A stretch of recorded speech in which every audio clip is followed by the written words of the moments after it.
En esta unidad vamos a trabajar sobre fundamentalmente el control estratégico, pero antes debemos integrarlo, por eso parte de la clase va a radicar en eso también, en el proceso de administración estratégica que ya hoy denominamos dirección estratégica. Entonces, lo primero que tenemos que entender es qué cosas están vinculadas al proceso de dirección estratégica y qué aspectos están de ese proceso vinculados al análisis estratégico, entre ellos el diagnóstico presente y futuro, definiciones de las estrategias, las unidades de negocio, el devenir de la organización, procedimientos para coordinar la actividad y controlarla por otro lado, cómo motivamos al personal, qué hacemos con ese talento que tenemos dentro de las organizaciones para que se comprometa con la gestión de la organización y con el desarrollo estratégico.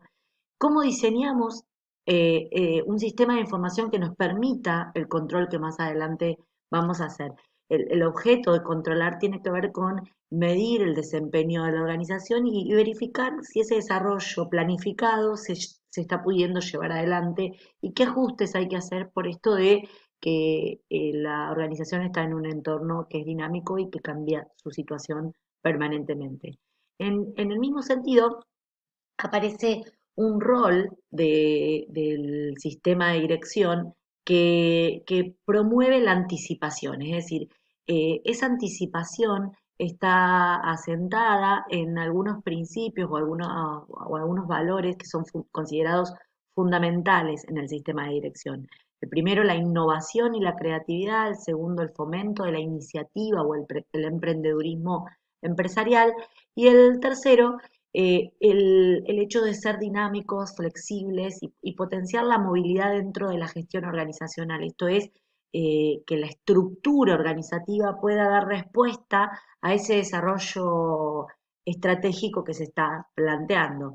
En ese mismo sentido, podemos pensar que de los estilos de dirección que hemos estudiado, los dos que más se ajustan a un proceso dinámico son el reactivo anticipativo y el explorador creativo, de los que ya hemos hablado en otras unidades. Por lo cual, estos dos sistemas los que permiten es eh, anticiparse a las sorpresas estratégicas, es decir, tratar de que esas sorpresas no lo sean tales, es decir, en cada uno de los niveles de la organización poder conocer cuál es medianamente el impacto que pueden tener oportunidades o amenazas del contexto, y de esa manera tener señales que vayan anticipando el recorrido o la adecuación de la estrategia que tenemos que hacer.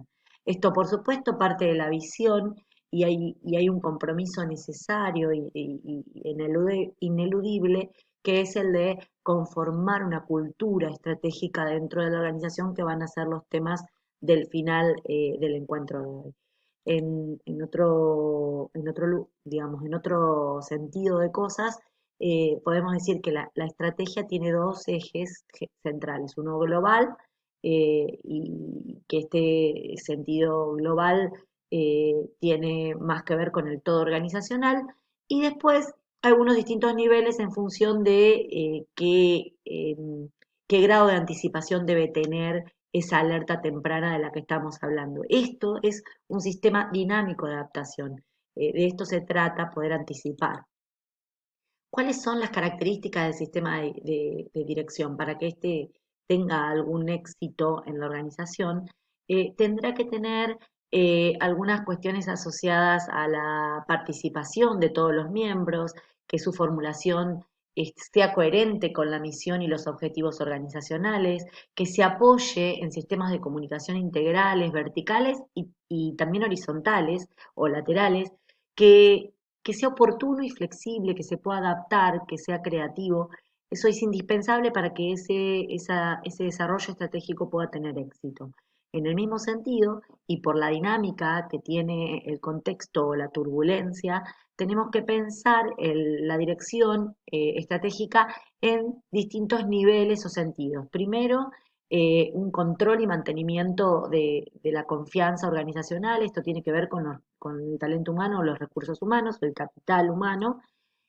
El segundo, apoyarse en las capacidades, pero también desarrollar las unidades de negocio de manera equilibrada, porque ningún desarrollo organizacional como un todo va a poder eh, sostenerse si no hay un equilibrio entre las distintas unidades de negocio.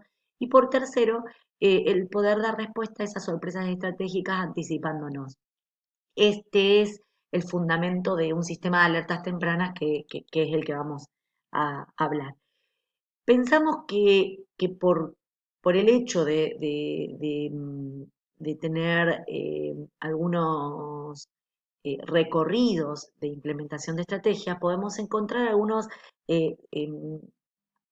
principios que deberíamos asegurar para evitar el fracaso, porque la realidad es que hay mucha experiencia en el reconocimiento de cuáles son los motivos posibles, en casi todos los casos son multifactoriales, del fracaso de implementación de estrategias. Y entre ellos aparecen como en reiteradas oportunidades el no asignar los medios adecuados, el no definir responsables, el no asignar recursos, el no tener claro el calendario y la programación del trabajo, el no comunicar los objetivos a toda la organización y a cada unidad en particular, el hacerlo como una orden y no tener la participación de los distintos sectores de manera activa, y por supuesto el no identificar las necesidades de información en el momento adecuado.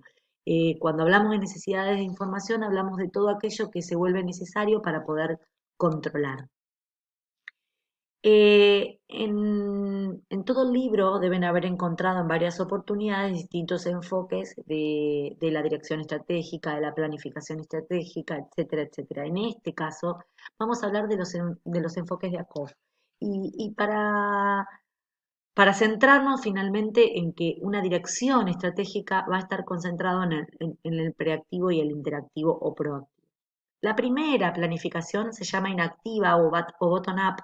Es una tendencia a analizar el entorno desde el pasado, es decir, planificar en función de lo que viene sucediendo, de tendencias. En general es el análisis de tendencia y el análisis de estructura lo que permite hacer este estudio. Y la planificación basada en esos datos es una planificación que solo se puede hacer en un contexto muy estático. Al igual que la planificación activa, que se concentra en el presente y también se da en contextos de estabilidad, porque sería imposible hacerlo en contextos de turbulencia.